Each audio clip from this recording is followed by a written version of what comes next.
Hello, welcome to Gurukul's Cat 100 series, a series that's designed specifically to take you from your study room to the corporate boardroom.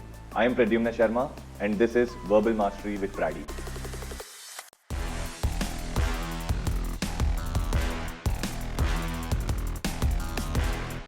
Hello and welcome back to day 82 of our 100 Days to Cat test series. Now, this is a passage for you. If you want to take this up as a test, all you've got to do is go on to www.thegurukul.org.in and sign up for the 100 Days to Cat test series. If you want to follow along with this video, then this is your first two paragraphs. Pause the video here, read these paragraphs, and then we'll go into the next set of paragraphs. These are your third and fourth paragraphs. Pause the video here, read these paragraphs, and then we're going to go into the last set of paragraphs. These are your 5 and 6 paragraphs. Pause the video here, read these paragraphs, and then we're going to go into the questions of this passage. Now, this is question number 1. Pause the video here, answer this question, and then we're going to move into the second question. This is question number 2. Pause the video here, answer this question, and then we're going to go into the third question of the passage. This is the third question of the passage. Pause the video here, answer this question, and then we're going to go into the fourth question of the passage.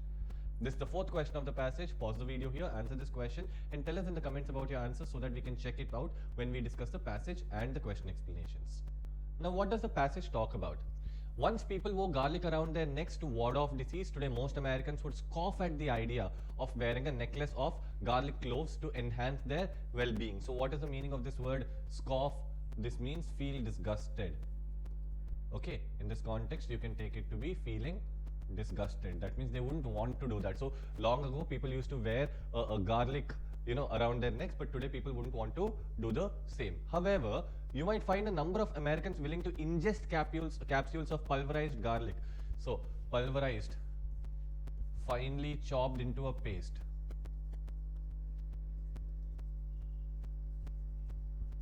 Okay, so pulverized garlic on other herbal supplements in the name of health. So you'll find a lot of people who are not ready to wear garlics around their neck, but the same people will eat pulverized garlic or other herbs in the name of health. That means for health. Complementary and alternative medicine, CAM, which includes a range of practices outside the conventional medicine such as herbs, homeopathy, massage, yoga and acupuncture, holds increasing appeal for Americans. Okay, so these complementary and alternative medicine are becoming popular in America. Okay, in fact, according to one estimate, 42% of Americans have used alternative therapies. A Harvard Medical School survey found that young adults, those born between 1965 and 1979, are the most likely to use alternative treatments, whereas people born before 1945 are least likely to use these therapies. Okay, so now from here I get to see that a Harvard study, okay, is talking about two groups of people, most likely to use and least likely to use. Amongst the most likely to use people are 1965 to 79. These are the young adults, probably when the passage was written. And the least likely were 1945. Did he give me reasons for why this is happening? Absolutely not.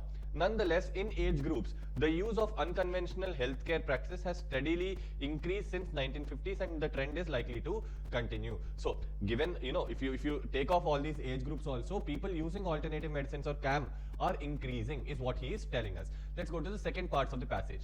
CAM has become a big business as Americans dip into their wallets to pay for alternative treatments. A 1997 American Medical Association study estimated that the public spent $21.2 billion for alternative medicine therapies in that year, more than half of which were out-of-pocket expenditures. What is meant by this out-of-pocket expenditures? Meaning that they were not covered by health insurance. That means this is actually showing that lot of Americans, okay, are prioritizing. They are actually increasingly going towards complementary and other alternative medicines. Okay, indeed, Americans made more out-of-pocket expenditures for alternative services than they did for out-of-pocket payments for hospital stays in 1997.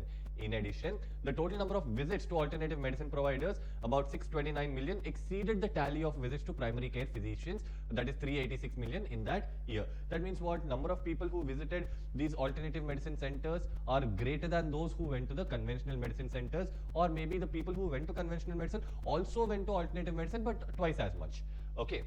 However, the public has not abandoned conventional medicine for alternative healthcare. Most Americans seek out alternative therapies as a complement to their conventional healthcare, whereas only a small percentage of Americans rely primarily on alternative healthcare. So most of the Americans, if I'm dividing Americans into two categories, okay, most people are going for conventional healthcare, and on top of that, they are going for alternative. There are very few people, okay, who are only going for alternative. So that is what he is saying over here. Why have so many patients turned to alternative therapies? Now we are questioning the motives of these people. Why are these people even going for alternative therapies? Frustrated by the time constraints of managed care and alienated by conventional medicine's focus on technology, some feel that a holistic approach to healthcare better reflects their beliefs and values. So there's a lot of time constraints in this particular, conventional medicine. It takes a lot of time to cure, and it takes time to get appointments, all that kind of sort of thing, and alienated by conventional medicine's focus on technology. So because conventional medicine is very focused on technology, some feel that having a holistic approach, that means doing everything to make their healthcare better, is a good thing. Okay, others seek therapies that will relieve symptoms associated with chronic disease, symptoms that mainstream medicine cannot treat. Okay, so maybe pain and all which is associated with chronic diseases. Chronic diseases are long-term diseases.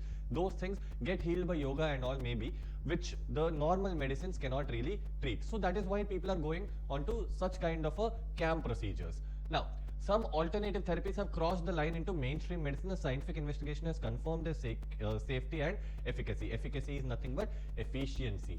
Okay, so it is nothing but efficiency. So basically what has happened, there are some alternative therapies which are now mainstream medicine. Okay, why? Because scientific investigations, they have really done that investigation and they've told that yes, this is safe and efficient. For example, today physicians may prescribe acupuncture for pain management or to control the nausea associated with chemotherapy. Most US medical school also teaches courses in alternative therapies, and many health insurance also offer some alternative medicine benefits. Yet, despite their gaining acceptance, the majority of alternative therapies have not been researched in controlled studies. Now, what are controlled studies? Controlled studies are where you are comparing this. Okay, there's some kind of a comparison with a control group. What is this control group? A group that does not get the medication versus a group that gets alternative medication, which is better. Okay, new research efforts aim at testing alternative methods and providing the public with information about which are safe and effective and which are waste of money or possibly dangerous. So the new research methods, they're trying to test which of these alternative medicines are actually safe and which are not safe. Okay, so what about those who swear by the health benefits of the smelly rose? Garlic. So garlic is nothing but, it's also called as the smelly rose. So he's asking, so what about those people who are actually saying that garlic is good? Is it actually good?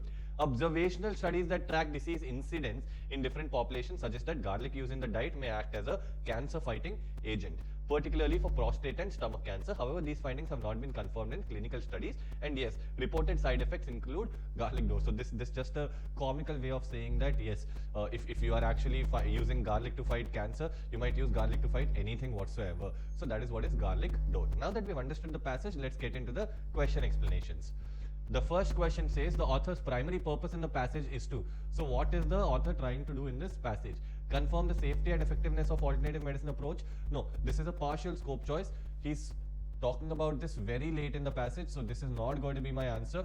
Convey the excitement of crossing new medical frontiers. Again, this was just one line that we mentioned. That's not the primary purpose of the author.